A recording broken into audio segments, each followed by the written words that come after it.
So in this problem, we need to determine the value of the given trigonometric expression. Let us begin. So first what we'll do, we'll try to simplify the problem. We will rewrite the tangent function as a ratio of the sine over cosine, because we know that if we have tangent of theta, in terms of sine and cosine, it can be expressed as the ratio of sine to that of cosine. So we're going to transform all the tangent function to its respective sine and cosine. So we have now tangent theta. Let's keep the first one as it is, tangent theta. Okay, this is not going to be much problem right now. We'll work with the second and the third expression. So here we have tangent of 60 degree minus theta. We will have sine 60 degree minus theta divided by cosine 60 degree minus theta.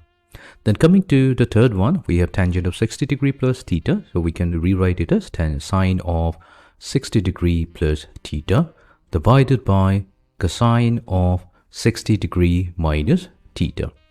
Now what we can do here, if we look at the expression in the numerator, so here we have product of two sine function, and the denominator we have product of two cosine function. Now all we have is a factor 2 missing, so that's fine. What we can do, we can multiply both the numerator and the denominator with the factor 2. Now let's try to understand this particular expression. So we know that whenever we have the product of two cosine function, so that can be expressed as the sum of two cosines, and if we have product of two sine function, that can be expressed as the difference of two cosine. So in our case, we have included the factor 2 so as to get the product of two sine function in the numerator and the product of two cosines in the denominator. So let's try to apply these two formula. So we will now get tangent of theta.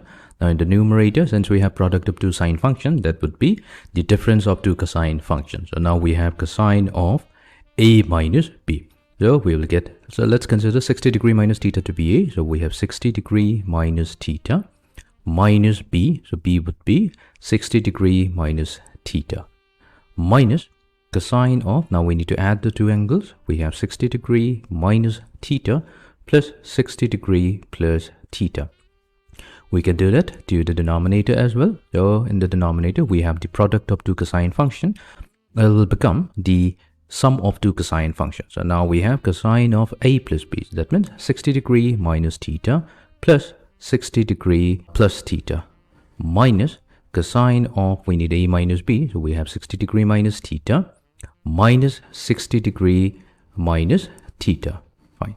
So let's further simplify it. So in the numerator, we can cancel out 60 degree and negative theta. And in the denominator, we can cancel out this negative theta and 60 degree. And this now further reduces to, we have tangent of theta multiplied to cosine of the negative theta will give us negative 2 theta minus cosine of 60 degree plus 60 degree. So that's 120 degree divided by cosine of 120 degree. This is going to be positive. I missed that. So this is positive cosine negative 2 theta. But we know that a cosine is a even function, meaning if we take cosine of a negative angle, cosine of negative theta, that is actually equivalent to positive cosine theta. So in our case, since we have cosine of negative 2 theta, that will simply becomes cosine of positive 2 theta. So now we'll have tangent of 2 theta multiplied to it will be cosine of 2 theta minus cosine of 120 degree. So let's try to compute the value. So we will have cosine of 120 degree. Now this can be also expressed as cosine of 180 degree minus 60 degrees. So this will be equals to cosine of 180. So that's 2 times 90 degree minus 60 degrees. Now, the reason why we wrote it in this fashion, because here we have an even multiple of 90 degree. Whenever we have an even multiple, so cosine is going to stay as cosine, but the new angle will be, instead of 120, we'll have 60 degree. Now we have to check in which quadrant it lies. So 2 times 90, so this number 2 is telling us that we are in the second quadrant. But then again, we're also subtracting an acute angle, 60 degree from it. Since it's an acute angle, therefore we are still going to lie in the second quadrant. And in the second quadrant, only the sine and cosecant are positive, everything else is negative. And since we're working with the cosine function, so its result must be negative. That means we should get negative cosine 60, and cosine 60 being half, so our result will be negative half. So we can substitute it here. So we will now get negative half. divided by, so we have cosine 120 degrees, so that's negative half, added to cosine of negative 2 theta. We're using this idea that cosine is an even function, so we will get positive cosine 2 theta. Let's further simplify. Now we have tangent of theta multiplied to cosine of 2 theta plus half divided by cosine of 2 theta minus half. So we can get rid of this half by multiplying both numerator and the denominator with 2. So we get tangent of theta times 2 times cosine 2 theta plus 1 divided by 2 times cosine of 2 theta minus 1. Now finally what we'll do, we'll convert tangent to the ratio of sine over cosine. So we have sine over cosine theta. To it we are multiplying 2 times cosine 2 theta plus 1 divided by 2 times cosine 2 theta minus 1. Now let's now further simplify. Now let's now multiply sine theta with the two terms within the parentheses. We're going to get 2 times cosine 2 theta times sine theta plus sine theta.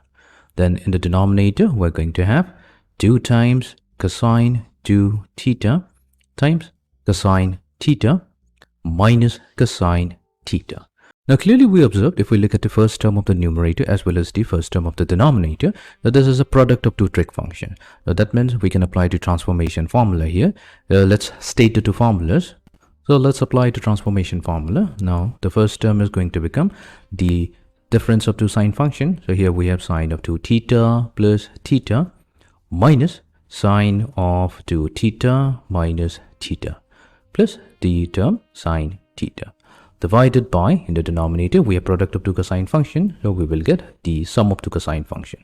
So we have cosine of 2 theta plus cosine of 2 theta minus cosine theta. So let's further simplify. Now we will get in the numerator sine 3 theta minus sine theta plus sine theta. Coming to the denominator, we have cosine of 3 theta plus cosine of theta minus cosine of theta. So negative sine theta, positive sine theta, and positive cosine theta, negative cosine theta cancels out. We are now left with sine 3 theta in the numerator and cosine 3 theta in the denominator, and this ratio is nothing but tangent of 3 theta. So this is going to be the final result. Therefore, the value of the given trigonometric expression, so this is going to be equals to tangent of 3 theta.